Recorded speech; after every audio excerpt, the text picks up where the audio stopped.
Здравствуйте. Основная тема выпуска – отчет о Кубке мини-футбольного клуба «Заря». В очередной раз он собрал в Якутске сильнейшие команды нашей республики. Однако начнем с рассказа о наиболее значимых событиях дня. Здравствуйте. Главное событие понедельника еще впереди.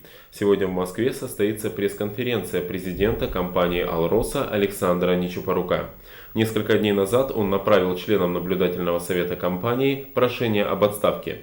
Эта просьба мотивируется тем, что Ничипорук выполнил основное задание, способствовал федерализации имущества алмазной компании и поэтому уходит на другую работу. Ну а между тем ему ведь не удалось выполнить еще одно важное поручение, которое ему Москва давала, а именно урегулировать конфликт с Еврокомиссией, которая хочет запретить Алросе с 2009 года продавать сырые алмазы Дебирсу. Но ведь это не так страшно. Кажется, на той неделе Алроса подписала с Индией соглашение на продажу алмазов до $1 миллиарда в год. К тому же актуально сегодня не это, а то, кто возглавит компанию. Ведь уже в среду состоится заседание наблюдательного совета, на котором должно быть принято назначение.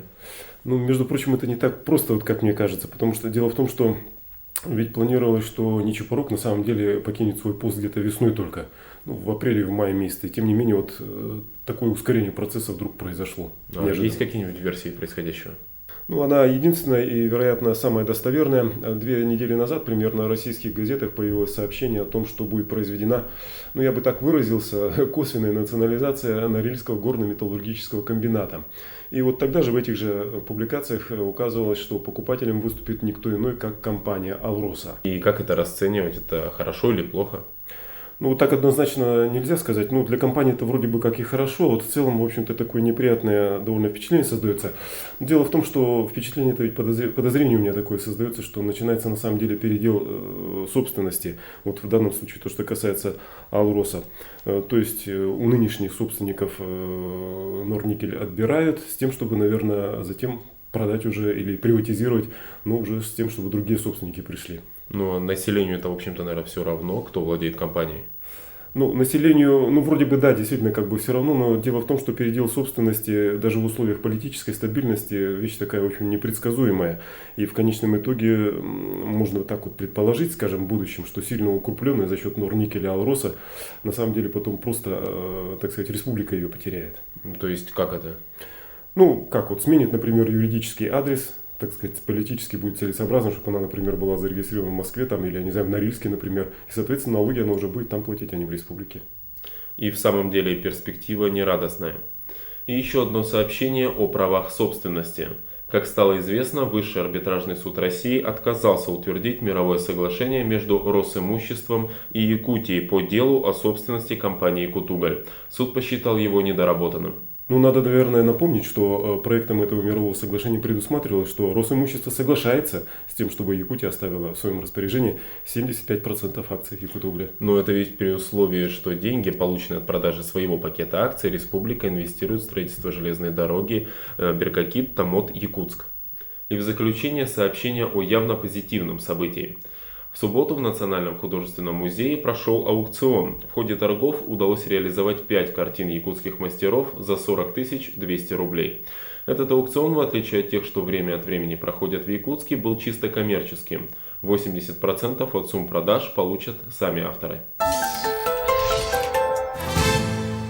Итак, давайте обратимся к тому, как проходил в этот раз кубок мини-футбольного клуба «Заря». Он в 3-й раз проходил в столице нашей республики, собрал сильнейшие команды Якутии. Мы с вами сейчас посмотрим голевые моменты 2 встреч самой «Зари». Субботние встречи с Нерюнгринским концентратом и воскресная встреча с Мирнинским алмазом. Но вначале результаты всех игр этого турнира.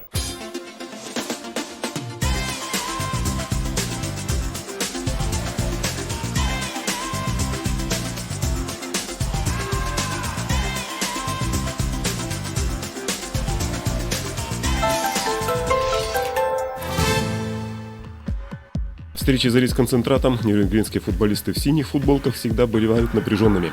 Леонид Солдатенко, вот он сейчас только принял пас, открывает счет на 4-й минуте. Только через 10 минут гости смогли отвлекать первый гол, сделал это футболист концентрата Максим Быков. Сразу после этого «Концентрат» предпринял попытку войти в отрыв, и это ему удалось. Вот этот проход номер 11-го спас, и пас на 17-й минуте 6-му номеру закончился взятием ворот «Зари». И все-таки «Фортуна» в этот день явно благоволила хозяевам турнира. Сначала Денис Евстифеев, номер 6, четко принимает пас от Леонида Солдатенкова.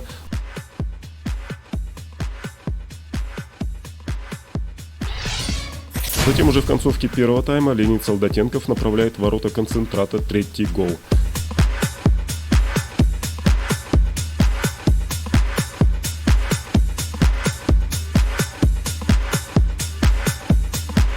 «3-2» в пользу «Зари». Так закончился первый тайм.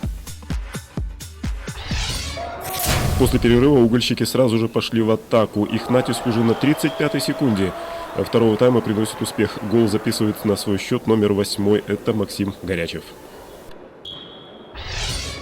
Далее борьба пошла с переменным успехом, и гол зрители увидели только на 7-й минуте в исполнении Антона Кусова, номер 10 команды «Зари».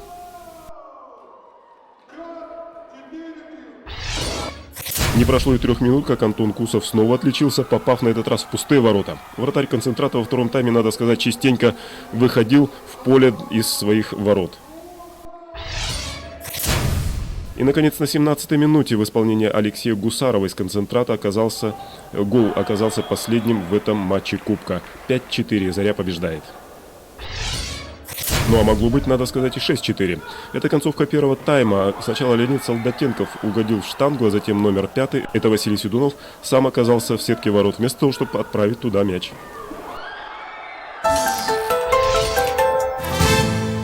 Финальная игра «Заря-Алмаз». Гости в синей форме. Первый гол гости забивают уже на первой минуте стараниями Константина Левина. Ну и, надо сказать, не бесспорной игре якутских футболистов. Вот посмотрите, как это произошло.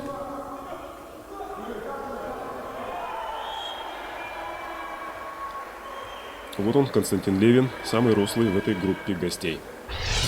«Заря» сумела открыть гол только на 13-й минуте. Сначала Антон Кусов, номер 10, воспользовался ошибкой гостей, перехватил мяч, отдает его Николаю Шарковскому, который и взял ворота 1-1.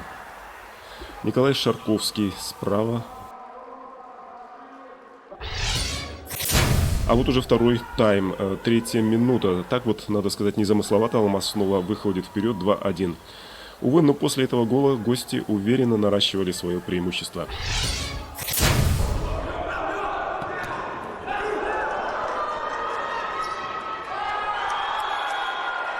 После этого гола гости, похоже, боролись только за удержание счета. Антону Кусову в первой половине второго тайма представилась возможность сократить отставание. Но это был только шанс.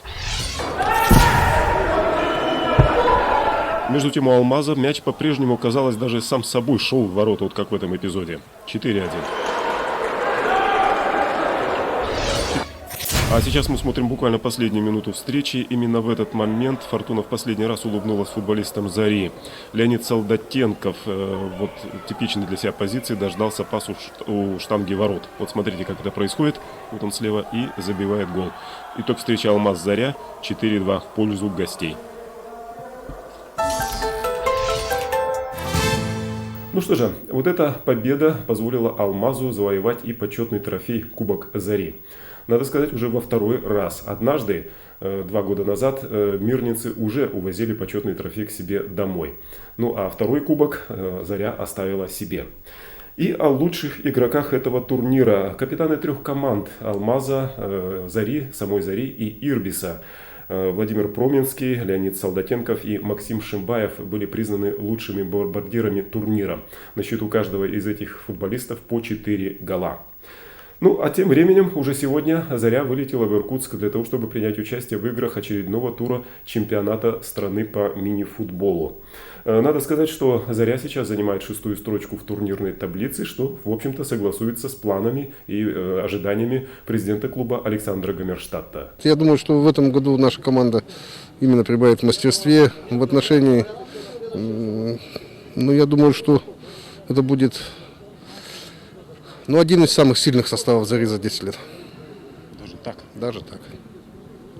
Скромно. Не, почему? Я вещи своими именами называю. Что? Действительно, так оно и есть. Ну дай Бог, удачи. Да, я думаю, что мы поставили задачу войти в шестерку. Вот почему шестерку? Потому что потом 6 клубов играют по системе плей-офф. А там, ну и до медали недалеко. Ну, наверное, нужно добавить, что болельщики увидят теперь футболистов «Зари» только в апреле месяце. Тогда в Якутске пройдет очередной тур чемпионата России по мини-футболу. На сегодня все. До свидания.